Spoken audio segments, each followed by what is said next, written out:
যথেষ্ট পরিমাণে টাকা পয়সা থাকার পরেও যারা মানুষকে মানুষের প্রাপ্য টাকাটুকু দিতে চায় না, তাদেরকে ছোট লোক বলে না, তাদেরকে ছেঁচড়া বলে, তাদেরকে বেহায়া বলে। এরা মানুষকে মানুষের প্রাপ্য টাকাও দিবে না, আবার বড় বড় কথাও বলবে। এদেরকে হালকা করে শিক্ষা দিয়ে ছেড়ে দিবেন। এমনি এমনি ছাড়লে এরা নেক্সট টাইম নেক্সট মানুষের সাথেও সেম কাজ করবে। এদেরকে হালকা শিক্ষা দিয়ে ছেড়ে দিবেন। এখানে ওষুধের খোসা দিয়ে কিছু ক্রাফট বানাবো, কি বানাবো দেখতে হলে সাথেই থাকুন। এতই ভালো হতো, এতই বিশ্বাসের যোগ্য হতো, তাহলে আল্লাহ তাআলা দুই কাঁধে কখনোই দুইজন ফেরেশতা নিযুক্ত করে দিত না। মানুষকে একাই ছেড়ে দিত, মানুষের মুখ থেকেই শুনে নিত সে কি করছে এবং না করছে। মানুষ বিশ্বাসের অযোগ্য বলেই, মানুষ যখন তখন পরিবর্তন হয়ে যায় বলেই আল্লাহ তাআলা কাঁধে দুইজন ফেরেশতা নিযুক্ত করে দিয়েছে। এখানে ওষুধের খোসাগুলা পরিষ্কার করে নিয়েছি, এবার এগুলা কালার করব। ঘাম দিয়ে শরীর ভিজায় তারা ভাগ্য বদলায়, আর যারা রক্ত দিয়ে শরীর ভেজায় তারা ইতিহাস বদলায়। যে নিজের ভাগ্যের চাকাকে ঘুরাইতে হইলে অবশ্যই আনলিমিটেড পরিশ্রম করতে হবে, আর ইতিহাসকে নতুনভাবে তৈরি করতে হলে অবশ্যই নিজের শরীরে রক্ত ঝরাতে হবে। এখানে ওষুধের খোসাগুলা কালার করে নিচ্ছি, হয়তো একটা পদ্ম ফুল বানাবো, দেখা যাক কি বানাইতে পারি। আমি বুঝতেছি না কি বানানো যায়, হয়তো সূর্যমুখী ফুলও বানাই ফেলতে পারি কালার চেঞ্জ করে।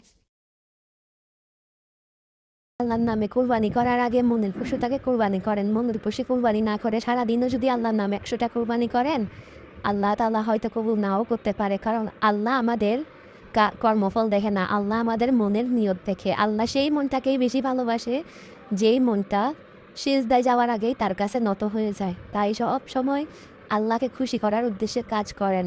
মানুষকে দেখানোর জন্য করিয়েন না। মানুষ দেখবে, স্টেটাস আছে ইত্যাদি কারণে কখনোই কাজ করিয়েন না। সবসময় আল্লাহকে খুশি করার জন্য কাজ করবেন। আমি গত ভিডিওতে বলেছিলাম যে কিছু ওষুধের খোসা দিয়ে আমি ক্রাফট বানাবো, তো সেই ওষুধের খোসাগুলোকেই সাইজ মতো কেটে এখানে সূর্যবনটা হলো ফুটবলের মতো। যে পারবে, যেমনে পারবে সেমনে লাথি দিবে।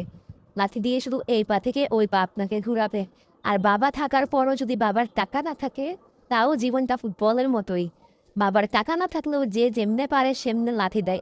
দুনিয়া বলে না ফেস ডাজন্ট ম্যাটার, মানুষ ভালো হলেই হয়, এটা একদম চূড়ান্ত লেভেলের মিথ্যা কথা। ফেসও ম্যাটার করে, টাকা পয়সাও ম্যাটার করে। তার ভিডিওতে বলতেছে আগের যুগের মেয়েদেরকে যদি বলতো পাটিপ পাটিপ্ত, যদি বলতো কাপড় ধু তাহলে কাপড় ধুইতো। এখনকার মেয়েরা গরিব হোক বড় লোক হোক যে স্টেটেরই হোক না কেন তারা করতে চায় না।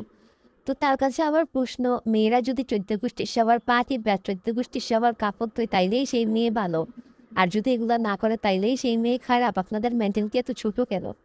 আকাশ নাগল পেনে আকাশকেও তুচ্ছ পাবে, আর যখন আকাশটা অনেক দূরে তখন বারবার শুধু মানুষ আকাশ ধরার স্বপ্ন দেখে। যে জিনিসটা আমরা কখনো পাই না সেটার প্রতি আমাদের অনেক আগ্রহ থাকে, ইস যদি সেটা পাইতাম। আর যেটা আমরা খুব সহজেই পেয়ে যাই সেটাকেই আমরা অবহেলা করি। মানুষ বলে না পাওয়া জিনিসগুলা সুন্দর, কিন্তু না পাওয়া জিনিসগুলাও যদি আমরা পাইতাম সেটাও আমাদের কাছে মূল্যহীন হয়ে যাইতো।